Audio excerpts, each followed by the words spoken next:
अरविंद केजरीवाल जब सत्ता में आने के लिए संघर्ष कर रहे थे तब उन्होंने ये बहुत जोर शोर से कहा था कि देखिए, मैं आप ही की तरह रंक हूँ, मुझ में और आप में कोई ज्यादा फर्क नहीं है, लेकिन मैं जनता को रंक नहीं राजा बनाने आया हूँ।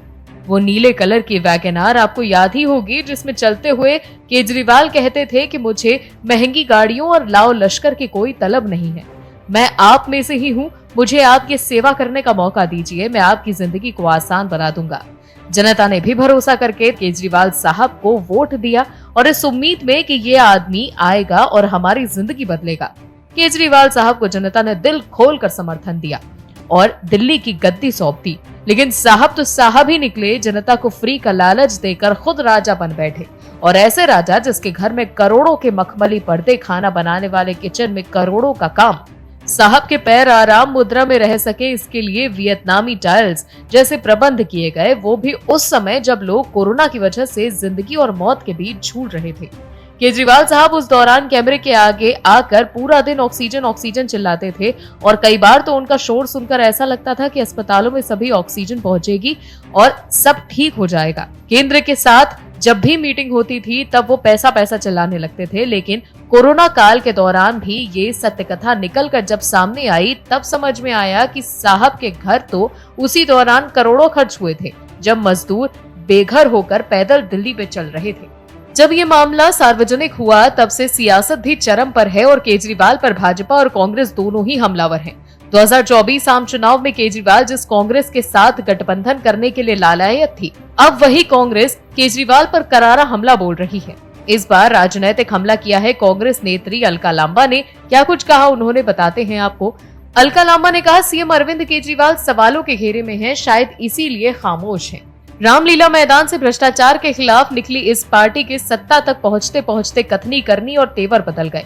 कांग्रेस नेता ने कहा कि रामलीला मैदान में सीएम केजरीवाल ने कहा था कि हम सत्ता में आएंगे तो शीला दीक्षित की तरह महल बंगला नहीं लेंगे, 2 कमरों के मकान में रहेंगे, लेकिन अब दिल्ली के सीएम ने 1 से 2 करोड़ रुपए नहीं बल्कि पूरे के पूरे 45 करोड़ रुपए अपनी सरकारी आवास की सजावट में जनता के फूंक डाले। तल्ख अंदाज में अलका लांबा ने कहा कि ये वही आम आदमी पार्टी है जिसके 2 नेता भ्रष्टाचार में सलाखों के पीछे हैं।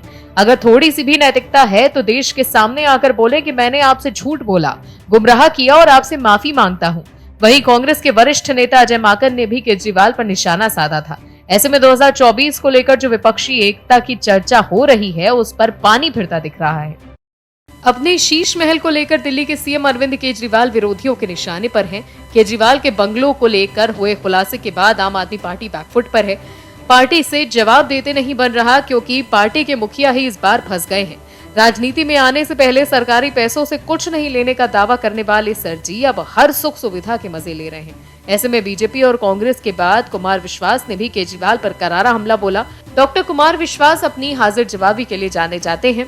सोशल मीडिया पर भी काफी एक्टिव रहते हैं और कई मुद्दों को लेकर अपनी राय व्यक्त करते हैं। किसी समय में उन्होंने आम आदमी पार्टी के माध्यम से राजनीति में भी कदम रखा था, लेकिन दिल्ली के मुख्यमंत्री और पार्टी संयोजक अरविंद केजरीवाल से अनबन के बाद उन्होंने अलग राह चुन ली। ऐसे में वो इशारों में निशाना साधते रहते हैं। दरअसल एक शख्स ने सोशल मीडिया प्लेटफॉर्म ट्विटर पर एक ट्वीट किया और पूछा कि आपके शहर में घी का क्या भाव है। इस ट्वीट पर लोगों ने अपनी अपनी प्रतिक्रियाएं व्यक्त की। ऐसे में कुमार विश्वास ने भी इस ट्वीट का जवाब देते हुए लिखा, दिल्ली का तो साउथ तक बिक रहा है, 1 करोड़ 1 किलो घी। अब विश्वास के इस जवाब पर भी कई प्रतिक्रियाएं आई और लोगों ने इसे अरविंद केजरीवाल से जोड़कर बता दिया। इसके पीछे भी वो रिपोर्ट है जिसमें दिल्ली की मंडोली जेल में बंद महाठग सुकेश चंद्रशेखर ने कुछ दिनों पहले अरविंद केजरीवाल पर हमला किया था। उसने कहा था कि दिल्ली सरकार और दक्षिण की शराब लॉबी में गठजोड़ है। डील को जमीन पर उतारने के लिए पैसे रुपए की बात थी और सीएम केजरीवाल ने 15 करोड़ रुपए टीआरएस दफ्तर पहुंचाने के लिए कहा था और उसके लिए कोड वर्ड 15 किलो घी इस्तेमाल किया गया था।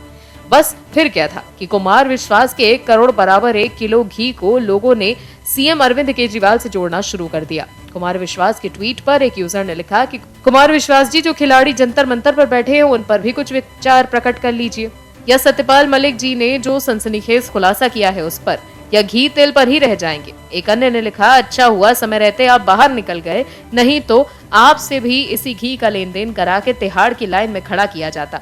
एक यूजर ने लिखा, भाई साहब ये बताओ क्या ये वही घी है जो आपके पुराने मित्र किसी से व्हाट्सएप से मांग रहे थे। अरविंद केजरीवाल के सरकारी आवास में हुए साज सज्जा के काम की खबर जैसे ही सार्वजनिक हुई, दिल्ली की सियासत में मानो भूचाल सा आ गया। जनता सोच में डूब गई कि हमारे आम मुख्यमंत्री इतने खास कैसे बन गए कि उन्होंने सरकारी आवास के सौंदर्यीकरण के लिए 45 करोड़ रुपए खर्च कर दिए, वो भी उस दौर में जब पैसा न होने की वजह से लोग गरीबी रेखा की ओर बढ़ रहे थे। महामारी के कारण पैदा हुई गुर्बत के कारण बच्चों को स्कूल छूट गए, लोगों को पौष्टिक आहार नहीं मिल रहा था, गरीब आदमी इलाज के बदले मर जाना पसंद कर रहा था। उस दौरान दिल्ली के मुखिया अपने घर को आलीशान बना रहे थे, जिसके बाद से जनता के मन में शायद चेतना जागृत हुई होगी कि हमने मुफ्त बिजली पानी के चक्कर में एक सुविधा भोगी व्यक्ति को राजपाट दे दिया। इस पर सियासत भी खूब हो रही है, लेकिन इस बीच दिल्ली के उपराज्यपाल ने मुख्य सचिव को तलब कर पूछ लिया है कि आप बताइए साहब, दिल्ली के मेहनत कश करदाताओं का पैसा एक जनसेवक की सुविधा में फिजूल उड़ाया जा रहा है या इसकी जरूरत थी? जैसे ही यह आदेश हुआ, शांत आम आदमी पार्टी के नेताओं ने बंगला प्रकरण पर अपनी चुप्पी तोड़ते हुए कहा कि ये उपराज्यपाल के अधिकार क्षेत्र का मामला ही नहीं है। किसने संभाला आम आदमी पार्टी की तरफ से मोर्चा और क्या कुछ कहा, आपको बताते हैं। दिल्ली के मुख्यमंत्री अरविंद केजरीवाल के आवास के रेनोवेशन पर खर्च हुए करोड़ों रुपए को लेकर विवाद बढ़ता जा रहा है। इस मामले को लेकर उपराज्यपाल विनय सक्सेना ने मुख्य सचिव को सीएम आवास के रेनोवेशन पर हुए खर्च की जांच के आदेश दिए हैं। इस पर अब दिल्ली सरकार ने आपत्ति दर्ज की। लोक निर्माण विभाग मंत्री आतिशी ने एलजी को एक चिट्ठी लिखी। आतिशी ने कहा कि एलजी के पास किसी भी प्रकार की कार्रवाई को निर्देशित करने की कोई शक्ति नहीं है। एलजी सीधे किसी अधिकारी को आदेश जारी नहीं कर सकती।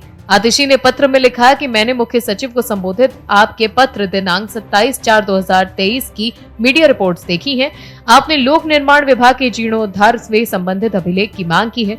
दिल्ली के मुख्यमंत्री के आधिकारिक आवास को जब्त कर लिया जाए और आपकी सुरक्षात्मक हिरासत में ले लिया जाए। इस पर एक तथ्यात्मक रिपोर्ट आपको प्रस्तुत की जाए। पीडब्ल्यूडी मंत्री ने पत्र में आगे लिखा कि जैसा कि मुझे यकीन है कि आप जानते हैं, दिल्ली सरकार के पीडब्ल्यूडी मंत्री के रूप में मैं लोक निर्माण विभाग से संबंधित सरकार के किसी भी काम के लिए मुख्य रूप से जिम्मेदार हूं। इसीलिए आपके पत्र की असंवैधानिक और अलोकतांत्रिक प्रकृति के साथ मेरी चिंताओं के बारे में आपको लिखने के लिए दिल्ली के लोगों के प्रति अपने सार्वजनिक कर्तव्य से खुद को मजबूर पाती हूँ, जिसके नाम पर मैं अपना जनादेश रखती हूँ। और भी वीडियोस देखने के लिए चैनल को सब्सक्राइब करें और बेल आइकन को दबाएं।